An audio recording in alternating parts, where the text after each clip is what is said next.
Welcome to NFL Imperialism.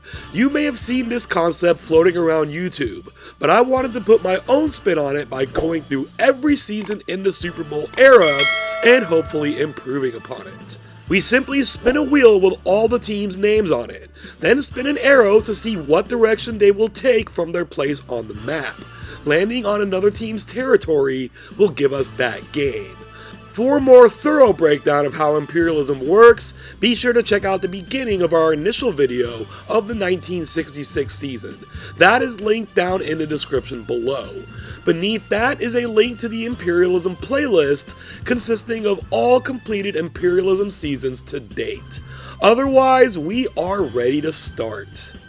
Celebration was the name of the game for the NFL during the 2019 season. After debuting as the American Professional Football Association in 1920, this marked the NFL's 100th season.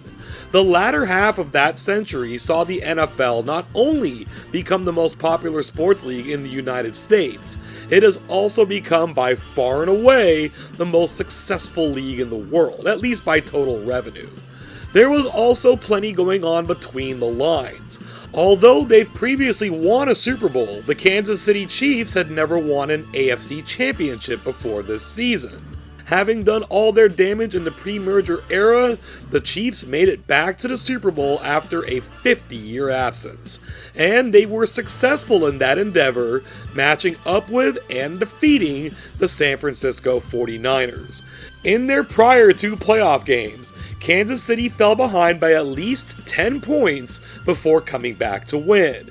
Down 21-10 in the fourth quarter of Super Bowl 54, they did it again, ultimately defeating the Niners 31-20.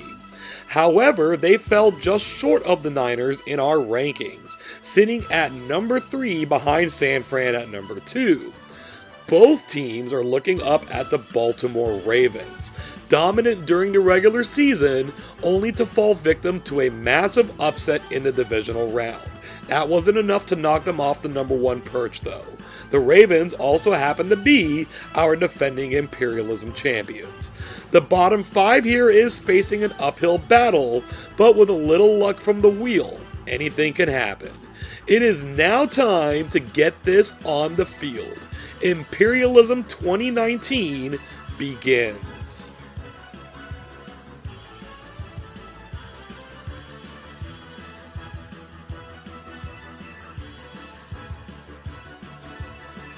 Those first 2 wheel spins just missed landing on the Falcons, but the second one landed on the Jaguars, and they get taken into Atlanta's territory. This will be our first game. It's not much of a game though. Atlanta leads 21-7 in the third quarter. This pitch goes to Devontae Freeman. They meet him at the 2, but he grits his way past a couple of defenders and gets into the end zone for the touchdown. That will send Atlanta out to a 28-7 lead, and they're able to walk away with the fairly easy victory of 42-15. Atlanta tends to get called on early in imperialism, but they also tend to do well when that happens. They will take over the Jaguars' territory, and our first game is in the books. This is an incredibly close call on the wheel. It's just going to hit the Saints. They're going to travel to the southwest to take on the Houston Texans. Because Houston runs a 3-4 defense, we will be placing them in the uniforms of the Buffalo Bills. This game's been just about all New Orleans. Leading 31-14 late in the third quarter, Drew Brees fires downfield to Michael Thomas, making the catch at the 50 and racing to the end zone. Houston has a chance to get him down, but he just breaks the plane for the touchdown. A huge game for Michael Thomas. This was a 78-yard touchdown. The Saints wind up winning this game 45-27. But we've got to take a rare look at the individual stats of these players. DeAndre Hopkins for Houston had himself quite a game. He caught 8 passes for 223 yards, but that does not compare to the damage done by Michael Thomas. This is incredible. 10 catches for what would be an NFL record 443 3 yards. Drew Brees himself only had 510 passing yards in this game, only being a relative number.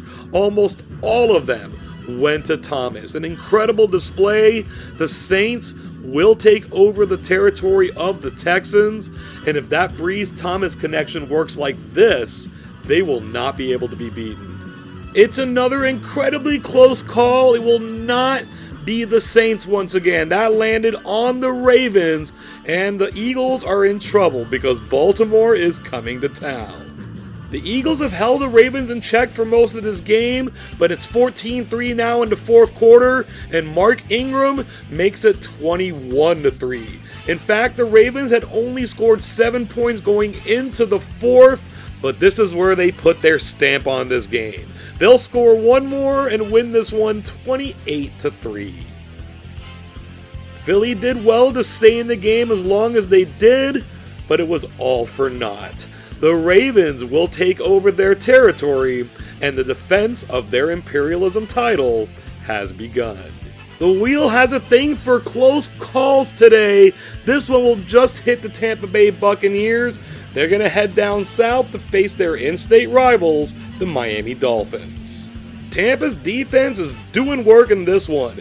They lead 10-0 in the third. From the Miami 3-yard line, Mike Evans catches that touchdown pass from Jameis Winston. Tampa Bay gets out to a 17-0 lead. The teams will exchange touchdowns before it's all said and done, and the Bucs win this one 24-7.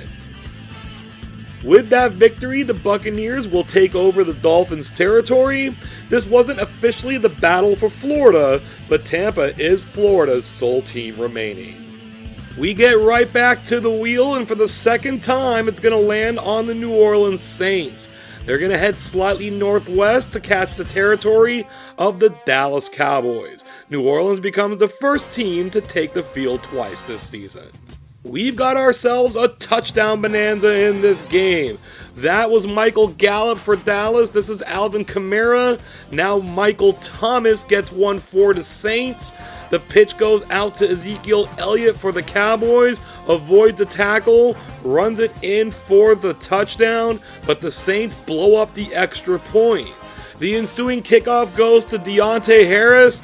Dallas has him well wrapped up at the 23-yard line, but he doesn't go down and instead breaks away. He's past midfield. Two Cowboys give chase, but they can't get him down. Harris is shooting for the end zone, but they will finally get him down here at the 11-yard line. That leads to this Latavius Murray touchdown, but Will Lutz will miss the extra point. Extra points hard to come by in this game, but touchdowns are not. That's Ezekiel Elliott's second touchdown of the game, drawing the Cowboys to within 1 point. But for the second time after an Ezekiel Elliott touchdown, the Saints blow up the extra point, so it remains a 1-point game. We're now in the third quarter. The Saints, from their own 40-yard line, go deep to Michael Thomas, makes the catch, avoids the tackle. He's picking up about where he left off in the last game. He gets it down to the 4-yard line, but this is the Saints' worst nightmare. Thomas is knocked out of this game injured. That may adversely affect their offense. However, they are already at the 4-yard line. Latavius Murray takes the handoff and is able to score his second touchdown of the game. The Saints are going to have no problem making this extra point, so they now lead 27-19. Dallas goes on the march though. They're at their own 48-yard line. Dak Prescott is looking deep. This goes to Michael Gallup. He's having himself quite a game. His second touchdown, this one from 52 yards away. Dallas will successfully kick the extra point here to get back to a 1-point deficit. New Orleans now on the Dallas 39-yard line. It's third down. Drew Brees is going to go to Traquan Smith. You think Michael Thomas may have caught that. That was incomplete. And the Saints are going to play it very close to the vest here, punting it away in a high-scoring game. They're at the 39-yard line. Thomas Morstead gets off a very short punt. Miles Austin's able to get off a pretty good return that actually gets it past the line of scrimmage. So going for it may have been the better option. Dallas quickly faces a 3rd and 7. After the Saints back up their defense, the Cowboys decide to go with a run. Ezekiel Elliott's going to dive forward. Does he have the first down? The sticks say yes, but Dallas quickly gets knocked back again. It's 2nd and 18. The play action to Elliott. The pass goes to Michael Gallup. Makes the catch inside the 30-yard line. We've got a minute left in the game. Prescott will now go to Amari Cooper. He makes the catch and gets it in goal-to-go territory. Time not a big issue, 44 seconds remaining. On first down, Prescott goes to Gallup, has a step on the defender, makes the catch for his 3rd touchdown of this game. Dallas will get ahead 33-27, and the Saints can do nothing about it. 33-27 is our final score. That game had quite the back and forth action, but in the end, the Cowboys had more ammo. They will take over the Saints' territory, and they will now enter a period of isolation. It's time to change location. We head out to the West Coast. The wheel lands on the Rams. They're going to head up north. This is the virtual battle for Central California as they head to Oakland to face the Raiders. The Rams are backed up in the second quarter, trailing 7-3. Jared Goff can't find anyone to throw to. He's going to try to run with it. He runs right into Nevin Lawson, forcing the fumble. The Raiders will pick it up in scoring territory, and score they will. Derek Carr finds Tyrell Williams for the touchdown. The Raiders now lead 14-3. They're going to get the ball back, but they're going to be backed up themselves at their own 8-yard line. The Rams bring the rush, and Carr will go down in the end zone. Dante Fowler with the safety. The Rams take the free kick, advance it down to the 20-yard line. Todd Gurley will get the handoff, split the defenders, and get taken down right before he can get into the end zone, but he will do it on the next play. The Rams will cut this down to a 14-12 game. They're going to need their defense to step up, but the Raiders have taken it down to at least field goal range. It is 3rd and 10 from the 18. They're going to run Josh Jacobs right up the middle. The Rams try to get a hold of him. They do, but they can't get him on the ground. And Jacobs will take it into the end zone, giving the Raiders a 2-possession lead once again at 21-12. The Rams are going to look to get that touchdown back. From the Raider 8-yard line, Jared Goff looks for tight end Tyler Higbee. He will make the catch and make this once again a 2-point deficit at 21-19. We're going to tick down to under 2 minutes left in the game. The Raiders are backed up. The Rams could tie this with another safety. They bring the rush, but the pass gets off to Hunter Renfrow. He's short of the first down, though, on 3rd and 1. The Raiders drop back into the shotgun.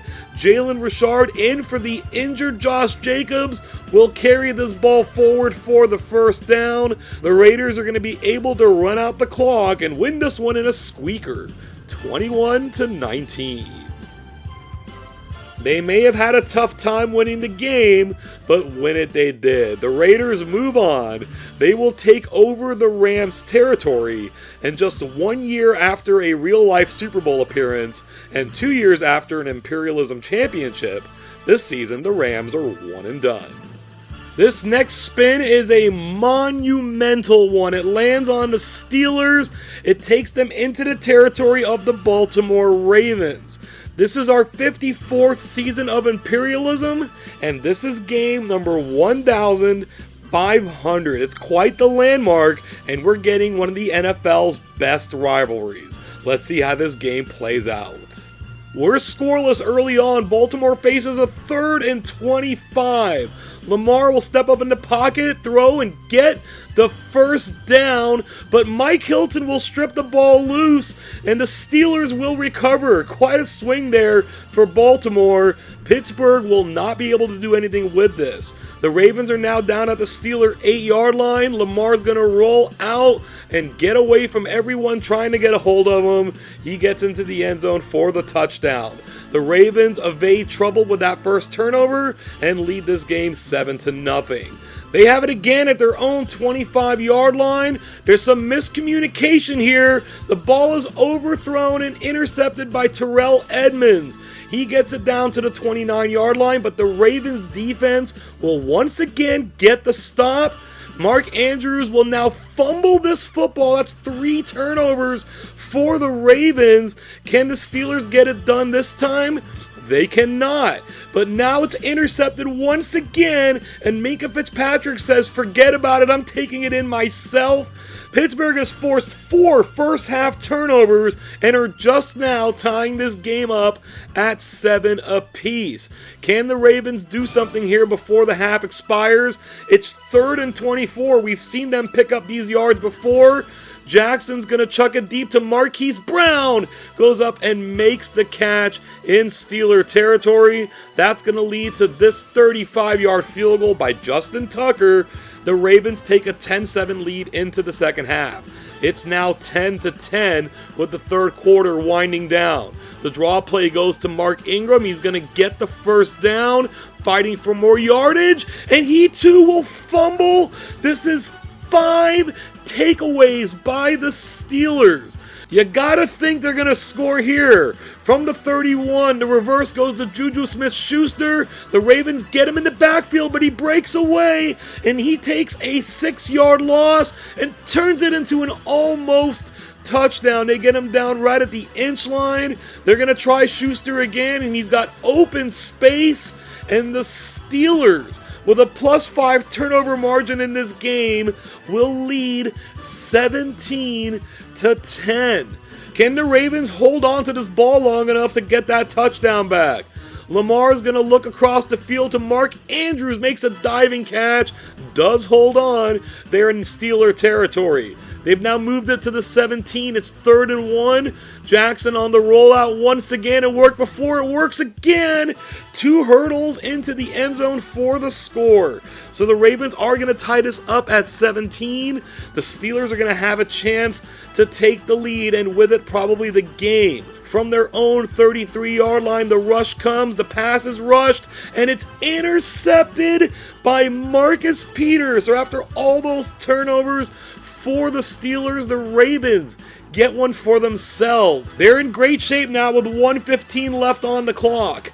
They have it at the 42-yard line. Jackson drops back, goes to Brown, makes the catch at the 20-yard line. The Ravens burn some clock to set up this 23-yard field goal by Justin Tucker. The Steelers bring the heat. They can't block it though, and Tucker will sneak it inside the upright. It is good, and it is over. Despite themselves, the Ravens drag themselves kicking and screaming to this 20-17 victory. Our previous landmark games, numbers 500 and 1000, weren't particularly compelling contests. This one, while a bit sloppy, especially on the Ravens' part, was at least very compelling. They will take over the Steelers' territory, and even the number 1 ranked team is going to slip up from time to time. Even so, they were able to pick up the victory and remain very dangerous going forward.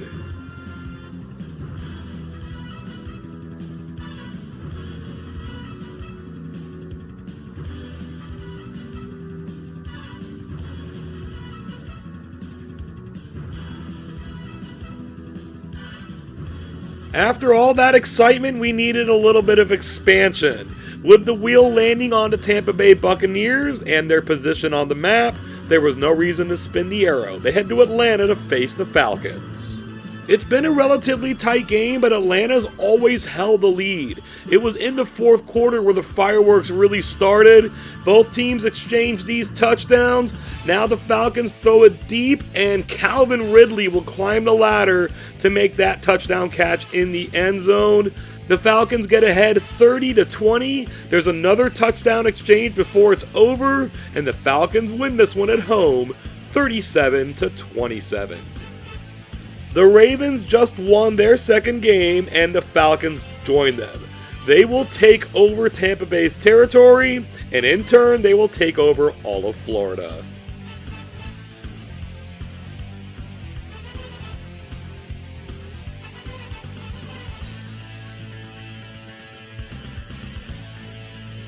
The Tennessee Titans expanded into Kentucky before the Bengals could. Now Cincy's got to go on the road and play them. But this isn't one of the better Cincinnati Bengal teams. Early in the game, the Titans have moved the ball to the 20-yard line. Ryan Tannehill looks for A.J. Brown, makes the catch in the end zone. Touchdown Tennessee. They get out to a 7-0 lead, and this game was never close. The Titans walk away with the easy 35-9 victory. The Bengals are going to have to wait a couple of seasons before they can put out a good team in Imperialism. In the meantime, the Titans went to the AFC title game this year. They will take over the Bengals' territory, creeping into the state of Ohio. Speaking of the state of Ohio, the wheel's going to land on the Cleveland Browns. They're going to head to the Northeast. After the original Cleveland Browns became the Baltimore Ravens, the Browns were reborn in 1999. They've been in Imperialism together 20 seasons. Now in season 21, this is the first ever Browns and Ravens matchup. Let's see how it goes. Cleveland leads this game 7-0 in the second quarter, but the Ravens are looking to tie things up. Lamar Jackson finds Marquise Brown for the touchdown, but they're going to actually get this extra point blocked, so the score is going to remain 7-6. But Brown's going to prove himself a problem for the Browns defense. He makes this deep catch into Cleveland territory, taken down at the 26-yard line. He'll then catch this out and run it in for the score. So the Ravens officially have taken the lead here at 13-7. From here, they start pouring it on. Cleveland tried in the second half, but to no avail, and the Ravens win this battle 34-19. Now in the real NFL, the Browns and the Ravens have always been in the same division, so they do play twice a year. Given their general proximity to each other on the map, it's kind of hard to believe they've yet to match up. Part of that is Cleveland's inability to win a lot of games. They didn't win this one either. The Ravens will take over their territory, and we have now eliminated 10 teams this season.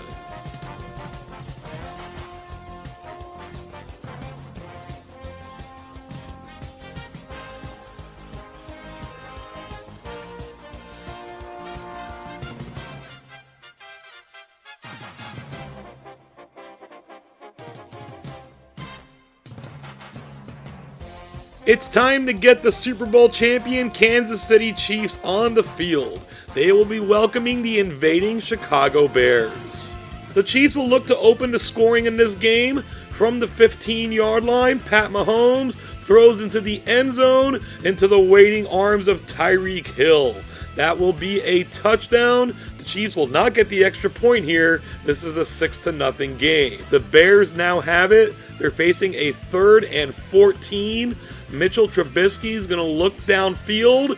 Anthony Miller goes up to make the catch, spins away from a defender. The Chiefs are having trouble getting him down. They finally do at the 8-yard line. On the next play, Allen Robinson is camped out at the front of the end zone, makes the catch for the touchdown. The Bears will make their extra point.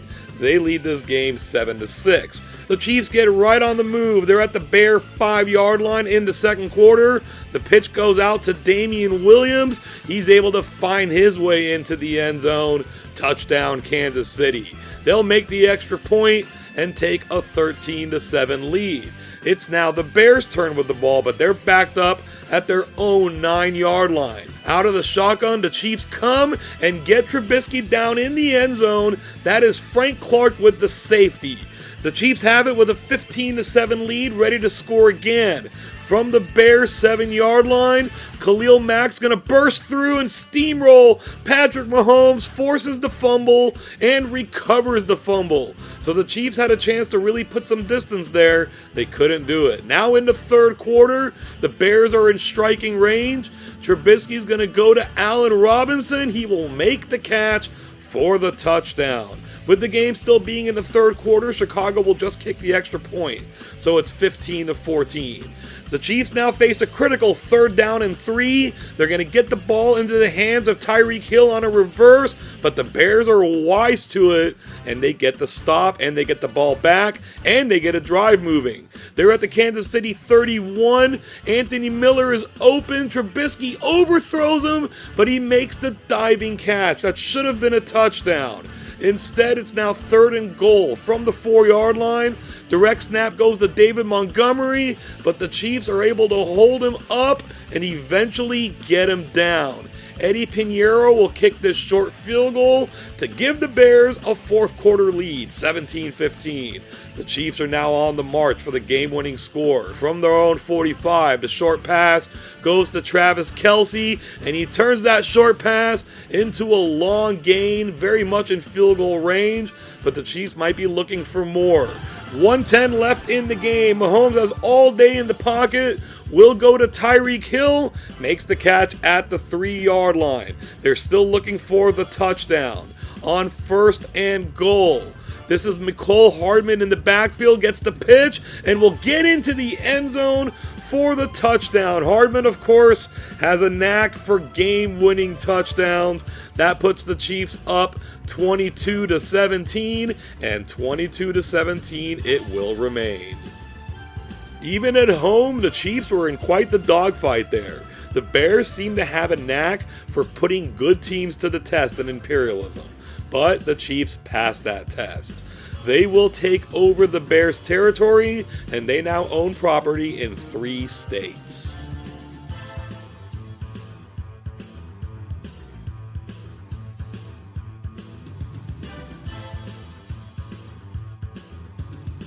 The Cowboys gave up their isolation when they expanded into New Mexico, giving the Arizona Cardinals the chance to attack, and that's just what they've done.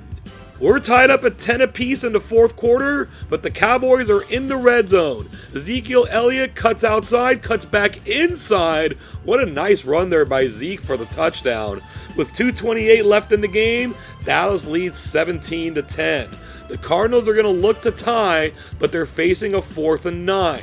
They've got Kyler Murray in the shotgun. He's got time. Goes for Larry Fitzgerald, but he overthrows him. That will turn the ball over on downs. The Cowboys add one more and win this game 24-10. The Cardinals did threaten to take that one, but the Cowboys kept them at arm's length pretty much throughout. They will take over the Cardinals' territory, and the Cowboys are cutting quite the swath through the southwest portion of the U.S. This is earlier than they would like. The wheel's going to just land on the Buffalo Bills. They're going to head to the northeast and invade the territory of the New England Patriots. The Patriots are going to try to mount a comeback here in the 4th quarter, trailing 14-5.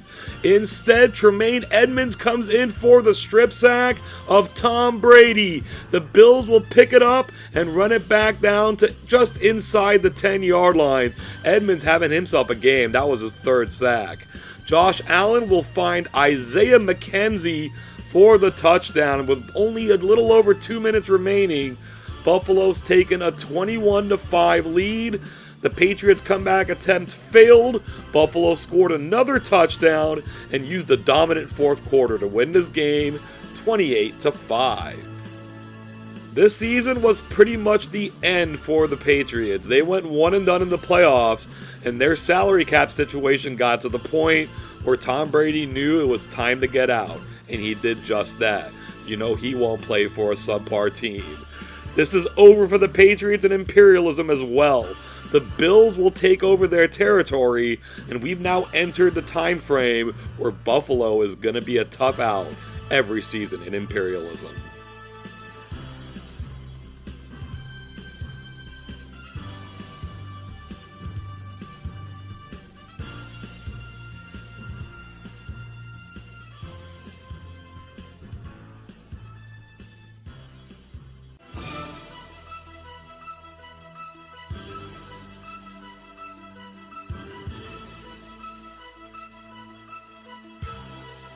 We got in a lot of expansion there, almost exclusively by the Denver Broncos, just to get the Buffalo Bills back on the field. This time they'll be at home against the New York Giants. Buffalo leads 13-0 in the third quarter. Off the play action, Josh Allen goes to John Brown, catches it in the end zone for the score. That will give the Bills a 20-0 lead. They continue controlling the game in the fourth quarter, kicking 2 field goals and shutting the Giants out 26-0. Buffalo's defense was truly dominant in this game, picking up 11 sacks. This score could have been a lot worse, except that Buffalo had to settle for 6 field goal attempts, making 4. They will take over the Giants' territory. Not a big land grab, but it gets us closer to the end. It's time to get 2 new teams on the field, division rivals at that. The Packers are chosen on the wheel. They're going to head east to take on the Detroit Lions. The Pack is on the doorstep with precious time left in the first half. Aaron Jones goes up the middle, evades the defenders, and gets into the end zone for the touchdown. That's going to give the Packers a 21-7 lead. This was a high-scoring game, but Green Bay did most of the scoring and get the 42-21 victory. Detroit tried to hang with Green Bay in this one, but that Packers offense was way too powerful. The Packers will take over their territory, and they get win number 1 under their belts. It's now time to get 2 more new teams on the field. The wheel lands on the Washington Redskins. They head to the Southwest, where they're going to go to Carolina to face the Panthers. We're still in the first quarter with Carolina leading 14-7. On first and goal from the 4, Christian McCaffrey goes off tackle and into the end zone for the score. Carolina scores 3 touchdowns in the first quarter to take a 21-7 lead. They don't really let up the rest of the way, winning this game 41-7. 2019 is the final year that Washington went by the name Redskins. They would drop the name the following season. Their last year as the Washington Redskins yielded a bottom 5 team and a one-and-done in Imperialism. The Panthers will take over their tiny little territory, now cutting the field of 32 in half.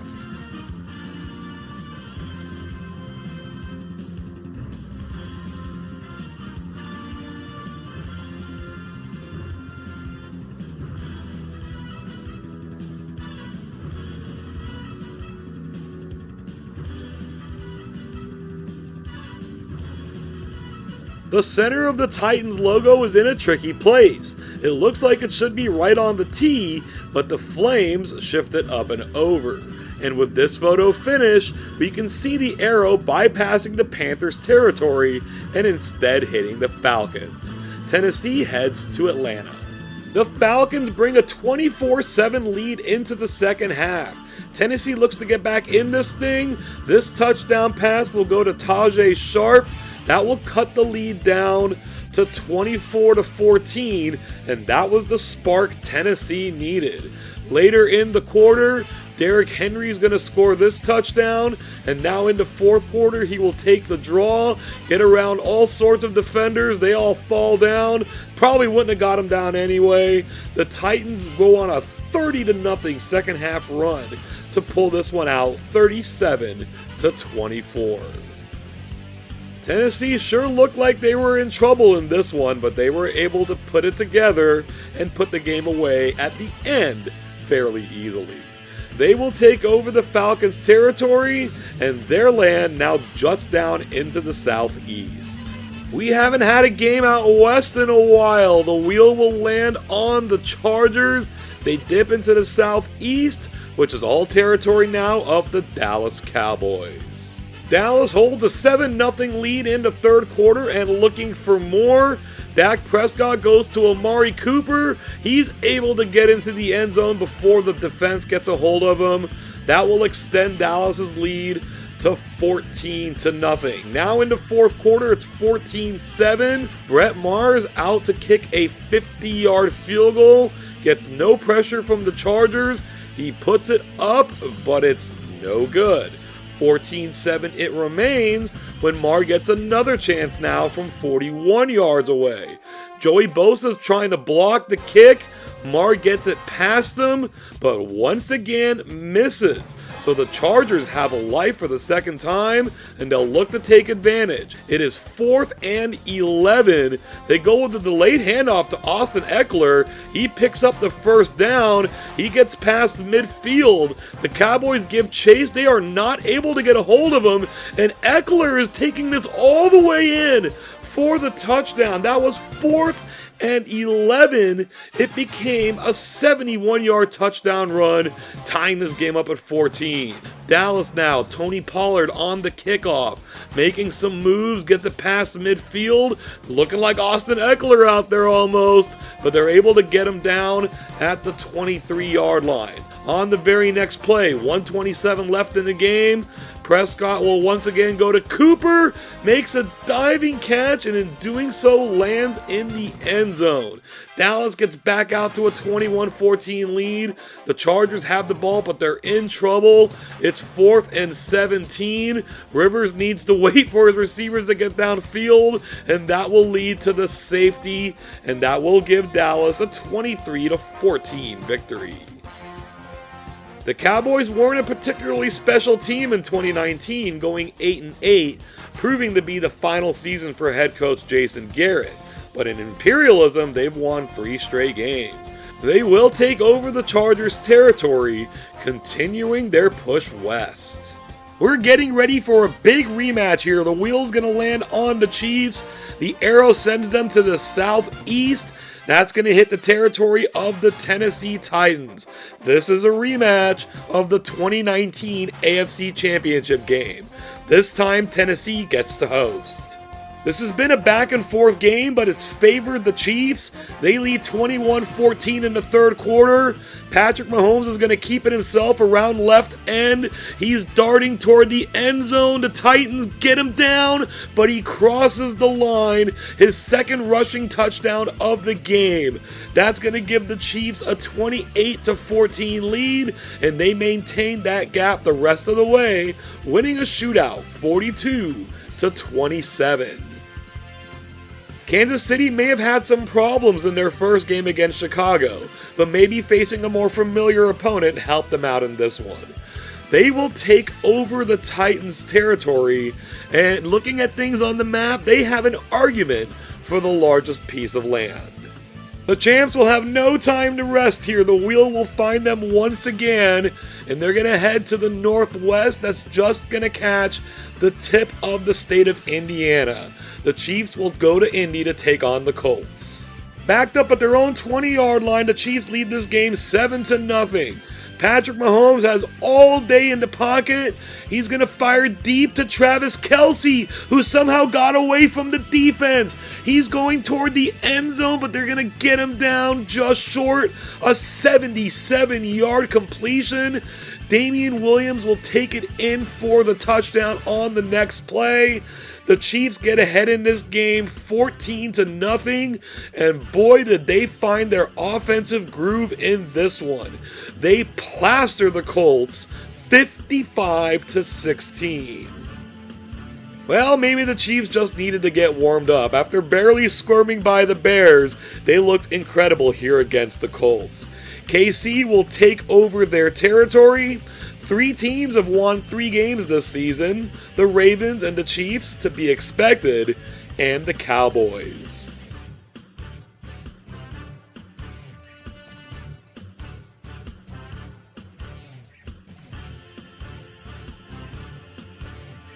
The Broncos have been doing a lot of expanding. It's now time to get them on the field.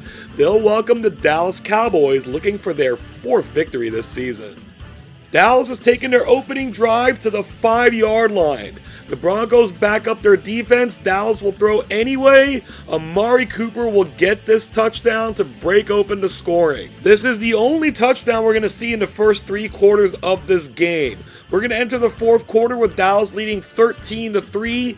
Denver looks like they're on the move though. From the Cowboy 36-yard line, Joe Flacco looks downfield, settles for the shorter pass to Courtland Sutton, and for the first time in this game, the Broncos have passed the 20-yard line.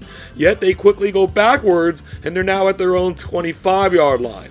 Out of the shotgun, Flacco will again look for Courtland Sutton. He's got a couple of steps on everybody and will give Denver their first touchdown of this game at 13-10. Dallas will look to get a touchdown of their own, probably putting the game away with under 3 minutes to go. Dak Prescott looks downfield, checks it down to Randall Cobb, gets it down to the 35-yard line. This is clear field goal range, but Dallas is going to choose to punt this ball away. 16-10 might not do it for them. They're going to trust their defense here. This is a touchback. They only push the Broncos back 15 yards. But they do have them at 3rd and 10. They're going to pitch the ball to Phillip Lindsay that caught the Cowboy defense off guard. And Lindsay picks up a nice gain down close to midfield. We're under 2 minutes to go. In fact, we're under 1 minute to go. 52 seconds on the clock. Dallas looks like they're showing blitz here. They don't get to Flacco. He's going to be able to lift this pass up, and it's Royce Freeman making a diving catch into the end zone. Not known as a great receiver, Freeman, but he does it there. That's going to be the game winner after doing virtually nothing the first 3 quarters of this game. Denver comes from behind to beat the Cowboys, 17-13. Dallas was looking for their 4th victory this season, and they got it. The only problem is they handed it over to the Broncos. Their late game decision making is definitely up for questioning. The Broncos will take over the Cowboys' territory, and at this point there is no argument as to who has the largest piece of land. We're starting to get things settled out west. The wheel will land on the Raiders. They're going to head to the southeast. Not too far south though, so it will not hit the Broncos territory, instead going into Seattle to face the Seahawks. Seattle already leads this game 14-0 in the second quarter. From the 25-yard line, Russell Wilson looks for David Moore, finding him in the end zone for the touchdown.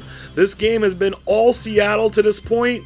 They lead 21-0. Things don't really change the rest of the way. They get out with a 45-16 victory. And with that loss, we have now seen the last of the Oakland Raiders. In the next season, they're going to be moving to their current home of Las Vegas. The Seahawks will take over the Raiders' territory. We're down to 10 teams remaining. Only 3 teams have yet to see the field: the 49ers, the Vikings, and the Jets. In fact, those 3 teams have yet to even move from their opening position. One of those 3 teams will be taking the field. That will be the New York Jets, and they draw the short end of the stick here. They've got to go to Baltimore and face the Ravens. This game is tied in the second quarter at 0-0. The Jets have it at their own 20-yard line. The Sam Darnold pass is intercepted by Marlon Humphrey. The Ravens are able to turn that into this Willie Snead touchdown reception. The Ravens have gotten on the board, leading this game 7-0. And these right here were the winning points. They poured it on in the fourth quarter and beat the Jets 38-3. I suppose we can give the Jets some credit for lasting as long as they did. The Ravens will take over their territory, now bringing us down to 9 teams remaining.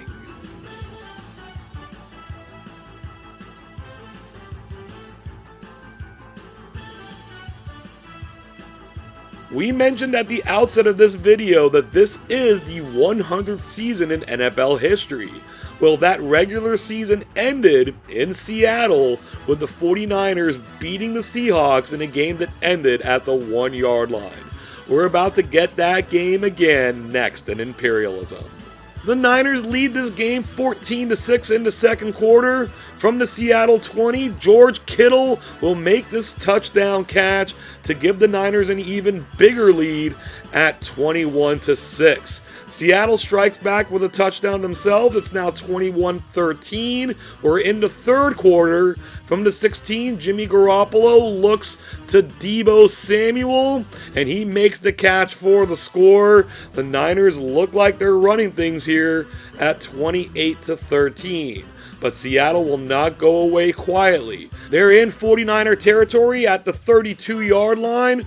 Russell Wilson looks downfield for Tyler Lockett. He scores the touchdown. They go for 2 and miss, but they get the ball right back and get it to Lockett again for the touchdown. Down by 15 points, the Seahawks score 13 straight to whittle the margin down to 2 points. They're not done yet, though. They've gotten the ball back again in the fourth quarter now from the 3-yard line. Play action, Wilson will go to DK Metcalf for the touchdown. They get it back again, and Chris Carson will score the touchdown. That is 4 consecutive touchdowns by the Seahawks, turning this game completely around. They lead 40-28. There's still some time left in the game, though. The Niners, from the Seahawks 5, give to Tevin Coleman. He's able to fight his way into the end zone. So with 32 seconds remaining, San Francisco's cut the lead down to 40-35. It's all going to depend on this onside kick. Robbie Gould puts it on the ground. The Seahawks are scrambling for it, and they do recover it. They run out the clock, and this game didn't look great for them, but they are able to turn it around and then hold on for the 40-35 victory.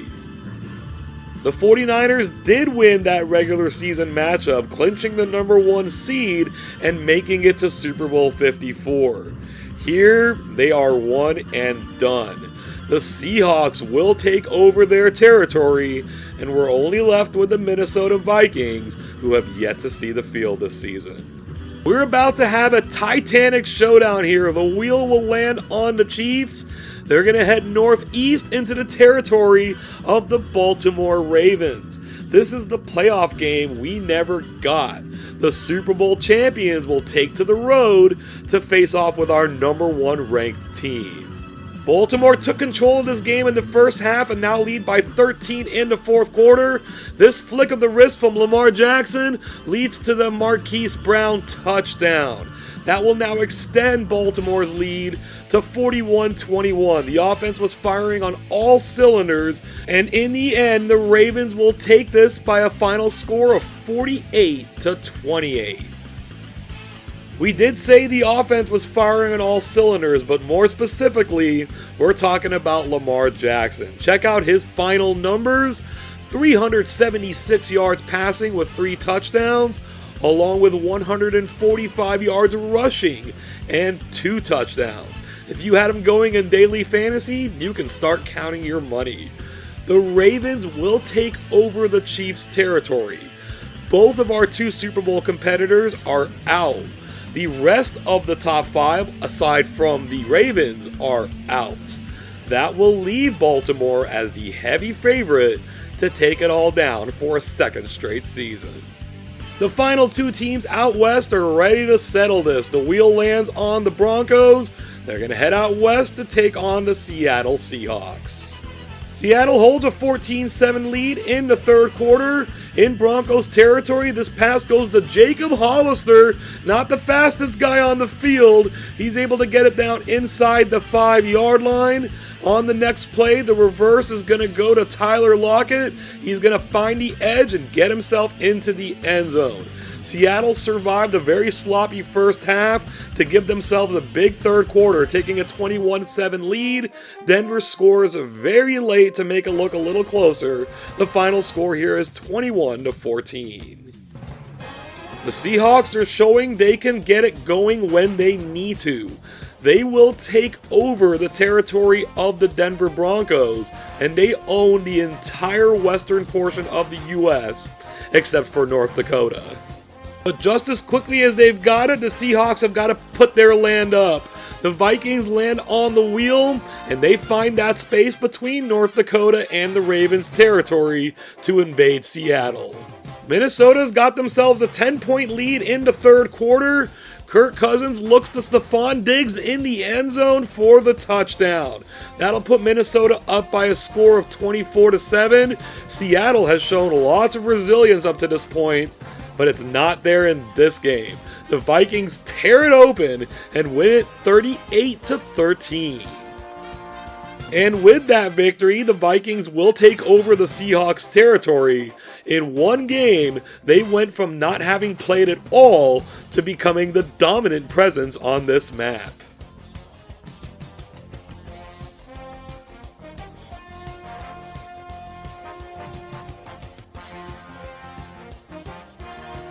We've now run into a situation that we've been able to avoid this entire time. The wheel landed on the Packers and it sends them into the territory of the Ravens. Now, when the Ravens play a 3-4 defense, we put them in the Packers uniforms because they are the 3-4 defense that is furthest away from Baltimore on the map. If another 3-4 team had been eliminated before that, we would have chose that. But Baltimore always seems to get on the field early. Well, here we are. We're going to have to change out the Ravens, and we're going to, ironically, in their case, put them in the uniform of the Steelers. So it's going to be Green Bay at Baltimore, with Baltimore wearing Pittsburgh's uniforms. The Ravens march right down the field on their first drive from the Green Bay 12-yard line.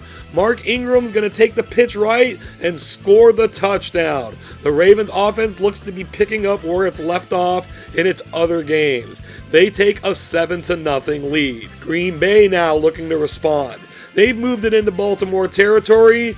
Aaron Rodgers looks downfield to find Davante Adams right in front of the end zone. He turns around and gets the score, and just like that, we're tied up at 7 apiece.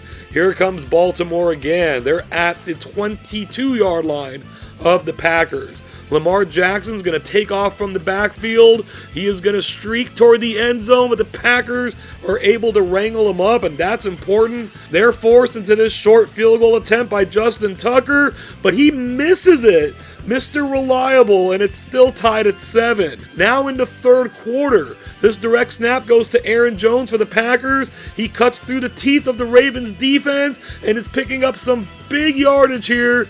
The Ravens will finally catch up to him at the 22-yard line. Green Bay now has to settle for an even shorter field goal, but Mason Crosby will miss. Field goals aren't going to cut it in this game. We're still tied at 7. The Packers have it back at midfield. It's 3rd and 15.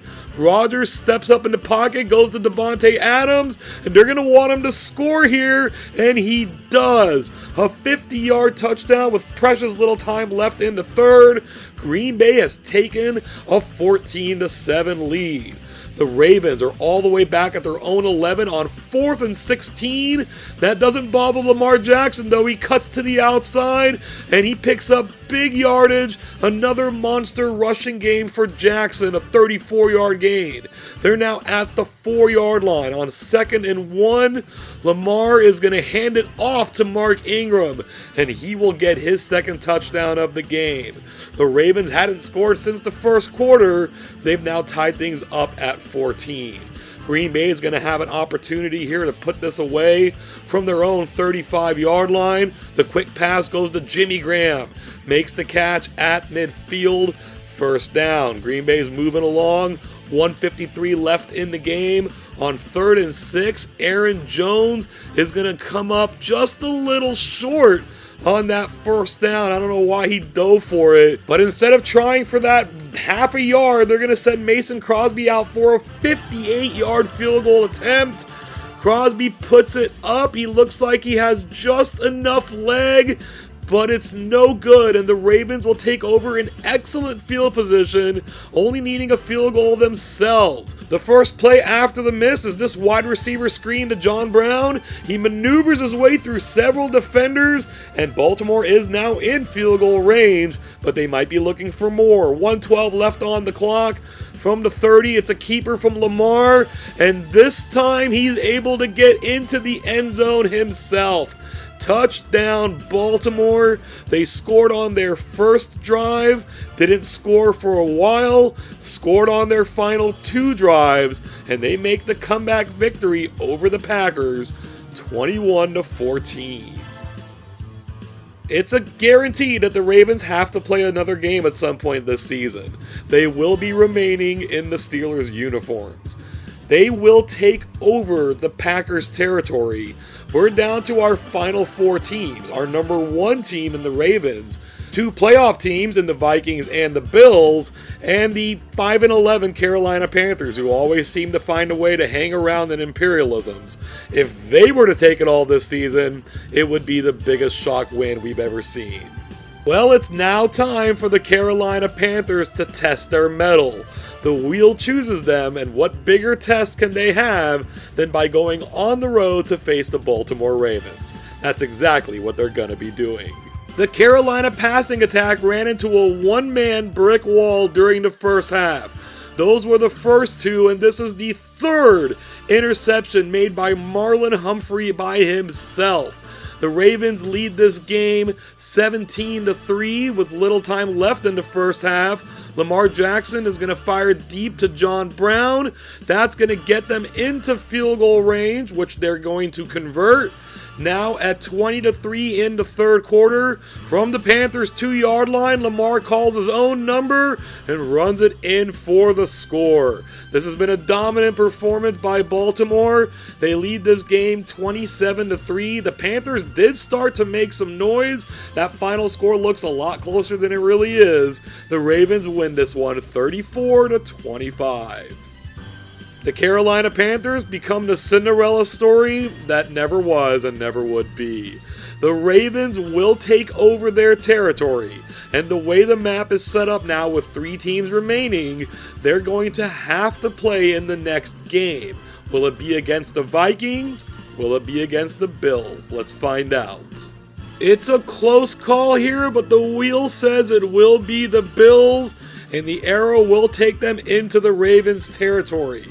That means the Minnesota Vikings will be making their 10th appearance in the Imperialism Championship game. Who will their opponents be? Buffalo or Baltimore? The Bills will look to strike first in this game from the Ravens' 6-yard line. Josh Allen looks to the end zone and finds John Brown there for the touchdown. They do indeed strike first. Buffalo takes a 7-0 lead.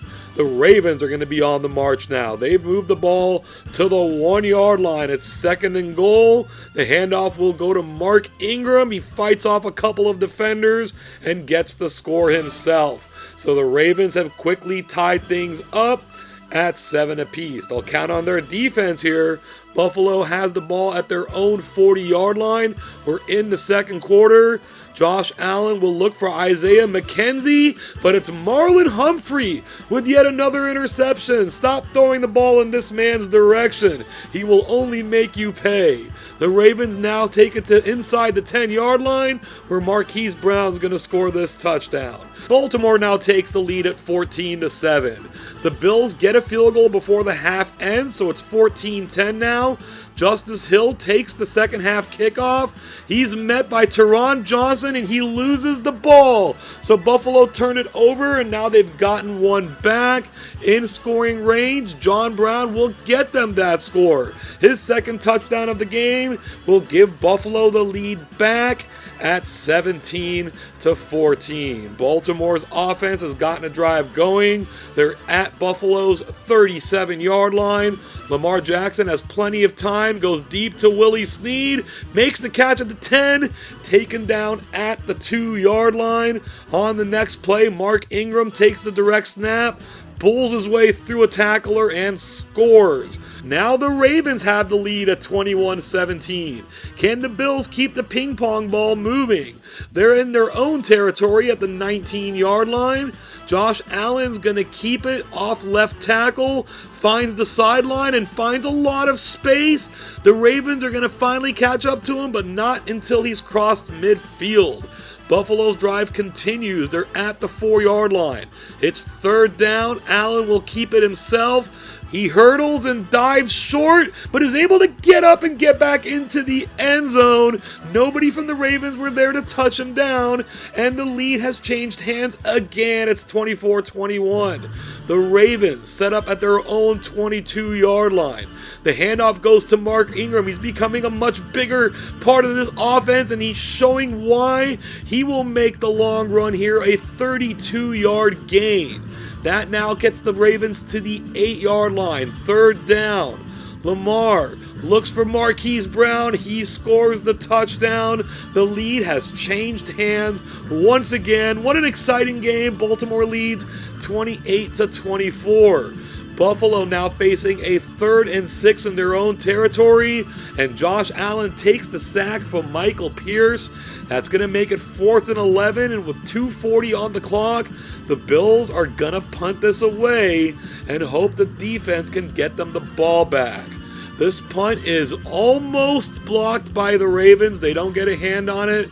Cyrus Jones receives for the Ravens, gets himself a pretty good return here to the 37-yard line. He will now go down. The Ravens need to get the ball moving. It's 2nd and 10.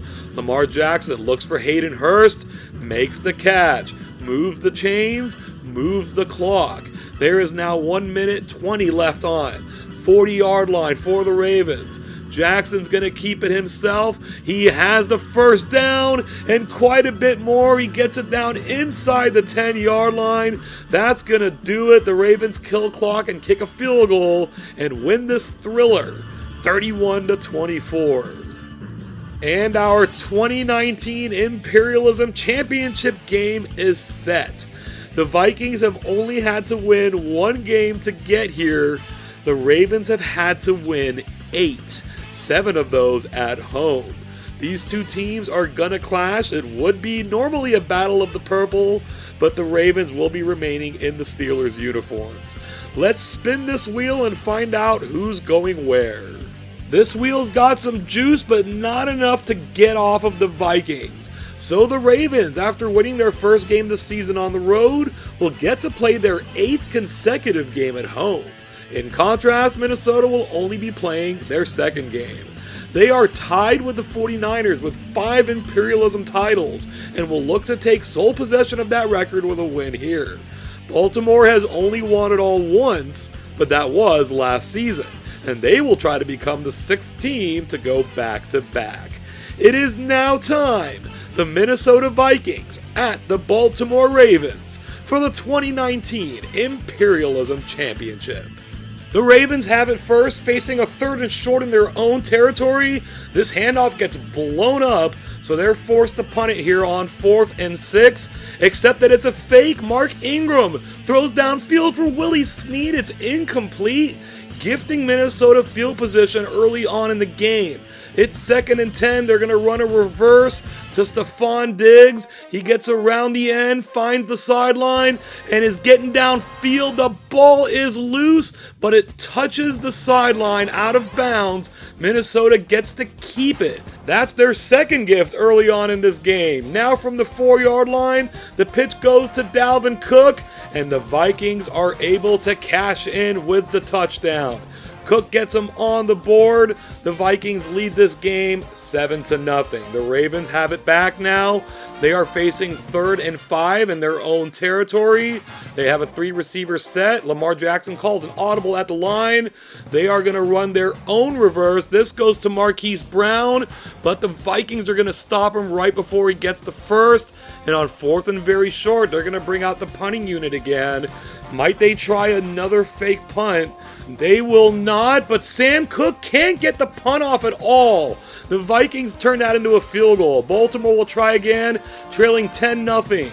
Here comes Mark Ingram up the middle, hit by Trey Waynes. The ball is loose, and Baltimore is falling apart here early on. The Vikings have it at the 10-yard line. We're still in the first quarter. The play action, the pass goes to Adam Thielen, and the Vikings have jumped out all over Baltimore. With this touchdown, they lead 17-0. It's Baltimore's ball. We're still in the first quarter, only 11 seconds left. Lamar Jackson gets held up in the backfield, but he breaks away, and he's going to provide this team a little bit of a spark going into the second quarter with that big first down run. Lamar decides he wants to keep it again. He's able to get away from some defenders, and he gets this ball down to the 7-yard line. They may be trailing by 17, but they're certainly not giving up.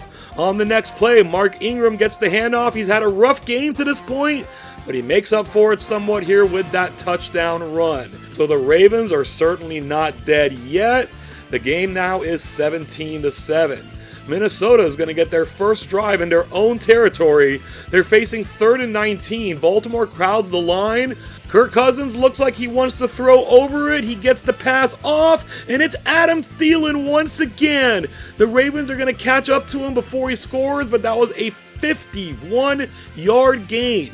Once again, it's 3rd down. This time they're going to run it to Dalvin Cook. He's facing resistance, but he gets through it and will score the touchdown. So the Vikings got all kinds of great field position, but this time they go on an actual drive, and they extend the lead to 24-7. There's still some time left in the half. Baltimore will look to score again. They're going to run their own reverse to Marquise Brown. He is getting in and around the defense, and he picks up a good gain down to the Minnesota 45. Next, Mark Ingram is able to run his way to a good gain, about 19 yards to the 26. But as time is running out, they have to settle for the field goal. So the halftime score here is 24-10. Baltimore gets a quick 3-and-out to start the second half. They're at their own 15-yard line. They're going to keep running the ball. Mark Ingram on the pitch is going to get a first down. Another double-digit run for him. Now set up at midfield, the Ravens certainly have their eyes on the end zone. The throw is going to go to Mark Andrews. Makes a nice catch. Gain of 17 yards. From the 31, it's now 3rd and 7. Jackson's going to keep it himself, and he gets around the defense. He's just too fast, and he's got some moves too. Gets it down to the 11-yard line. They're just outside, goal to go. The Vikings make a change on defense. Lamar calls an audible and will call his own number on the rollout. Same thing. This is a touchdown for the Ravens. Down by 17 early. They've now cut the lead to 7. The score of this game is 24-17. The Vikings offense has had a great game though. This is 3rd and very short. The Vikings are going to give it to Dalvin Cook. He's held up in the backfield, but he's able to squirm away and get himself a nice gain. That was looking like a 1 or 2 yarder turned into 17. Now from the 41, the third quarter ticks away. Kirk Cousins looks downfield for Kyle Rudolph. Makes a nice diving catch, taken down at the 11-yard line. It's now 3rd down from the 2. This has been a tough down for the Ravens all game. The handoff to Cook is stuffed, and the Vikings are going to settle for a 21-yard field goal here from Dan Bailey. That feels like a disappointing result, but it also restores a 2-possession lead. Can the Vikings defense step up? We're now in the 4th quarter. Lamar Jackson hands it off to Mark Ingram. The running game is working. Why not keep doing it? Ingram spins away, and he's having himself quite the game after his first quarter fumble. A 26-yarder there. On 3rd and very short, the pitch goes to Ingram. He will get the first and quite a bit more. The defense stumbles, and Ingram finds his way into the end zone. 1-possession game now. With that touchdown, it's 27-24. The Vikings offense is in trouble. It's 2nd and 18 from their own 8-yard line. Kirk Cousins looking for Stephon Diggs. That pass is overthrown, and Brandon Carr makes the interception. We've seen the Ravens do this all throughout Imperialism, falling behind and making up for it in the 4th quarter. Carr still has the ball here. His return finally is stopped at the 25-yard line. We are at 2 minutes and 10 seconds left in this game. From the 12, it goes to Ingram. Can he do it again? He can! And after falling behind 17-0 in the first quarter, for the first time today, the Baltimore Ravens take the lead at 31-27. Will the defense step up one more time? Minnesota in their own territory. Cousins goes for Diggs. That's incomplete. The Diggs connection hasn't worked. Maybe he goes back to Thielen. The Ravens will crowd the line again. Cousins drops back. He goes to Thielen on the crosser. Makes the catch inside the 40-yard line. Field goal does him no good here. 1:15 left to go. Play action. We saw this at the beginning of the game. The pass goes to Thielen, makes the catch, and scores the touchdown. With 55 seconds remaining in this game, the Vikings have taken the lead back at 34-31. It's go time for the Ravens. They can tie it with a field goal. Jackson drops back, can't find anybody downfield, dumps it to Mark Ingram. It's a good game, but time is not on their side. 34 seconds remaining. They are at their own 31-yard line, out of the shotgun. The quick dump goes to Ingram. He can go down here for a field goal, but they're not thinking field goal. Ingram spins away. He has a chance to break this as the clock expires, and the Vikings catch him at the 2. And an incredible ending to this game. The Minnesota Vikings hold on to defeat the Baltimore Ravens 34-31. And with that victory that couldn't have been clawed from the depths of their own imagination, the Minnesota Vikings have taken the entire United States for a record 6th time. A game that will live in infamy for the Ravens sets off hysterics in Minnesota. The Vikings claim the 2019 Imperialism title. The NFL's 100th season and its 54th Super Bowl between the Kansas City Chiefs and the San Francisco 49ers provided for quite a bit of excitement. And while those two teams couldn't get to the Imperialism title game, the two teams that did, the Minnesota Vikings and the Baltimore Ravens, provided for that excitement and so much more. We saw a similar ending in the 1989 Imperialism title game, but the trailing 49ers were down by more than 3 points and didn't have quite the distance to go. So the Vikings taking Mark Ingram down at the 2-yard line with no time on the clock to win the championship over Baltimore was simply scintillating. This here is the roster that Minnesota took down the title with. The offense scored more than 30 points in both of their games this season, and what particularly worked was the Kirk Cousins-Adam Thielen connection. Dalvin Cook carried the running game behind a fabulous offensive line, anchored on both sides by stalwart tackles Riley Reif and Brian O'Neill. The defense was jolted by the dynamic Ravens, but there is plenty of talent here, with star pass rusher Danielle Hunter, tackling machine Eric Kendricks, do-it-all linebacker Anthony Barr, and an excellent secondary top to bottom, led by franchise stalwart safety Harrison Smith. This whole unit did perform exceptionally well in their other game against the Seahawks. Games during the first half did provide some excitement, especially our landmark 1500th game between the Steelers and the Ravens.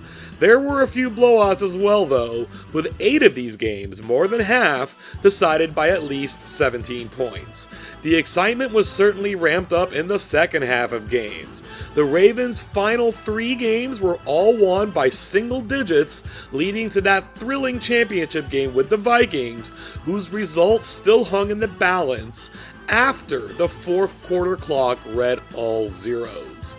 That victory by the Vikings places them on top of the season standings, despite 4 different teams scoring more victories. The Seahawks, Cowboys, and Chiefs all got 3, but nobody else was within even half of the Ravens. They won 8 times this season, and dating back to last season, were on a 15-game winning streak. They just couldn't win that last one.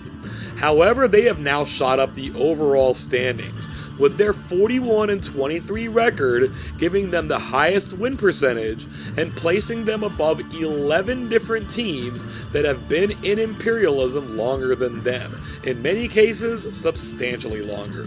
And despite winning Imperialism this season, the Vikings actually slipped from 2nd to 3rd on account of Dallas's 3 wins.